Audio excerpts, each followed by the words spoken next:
আপনারা জানেন আজকে একটা অনৈতিকভাবে একটা সর্বনাশা পণ রেখেছে বিজেপি। তারা সারা রাজ্য বা বিশৃঙ্খলা করার চেষ্টা করেছে। কালকে ওরা নবান্ন অভিযান করেছিল এবং সে নবান্ন অভিযান আপনারা জানেন বাংলার মানুষ সেটাকে প্রত্যাখ্যান করেছে এবং পুরোপুরি ফ্লপ হয়েছে। তো কীভাবে তখন কালকে ওরা চেষ্টা করেছিল লাশের রাজনীতি করবে, কিন্তু কিছু করতে পারেনি।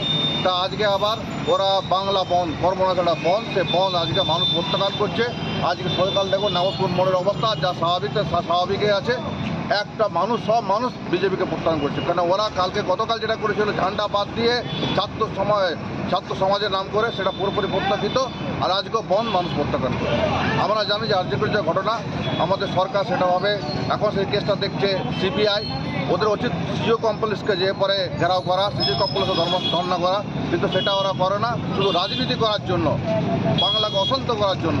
যেমন আমরাও চাই দোষীদের শাস্তি হোক, যদি দোষীর শাস্তি হয় সবাই আছে, কিন্তু যেন ওরা পদত্যাগ করার দাবি রাখে, তাহলে রাস্তায় দেখা হবে, মাঠে দেখা হবে। আজ তৃণমূল কংগ্রেস কর্মীরা রাস্তায় আছে এবং সাধারণ মানুষ পুরোপুরিভাবে আজকের এই বাংলা বনকে প্রত্যাখ্যান করছে।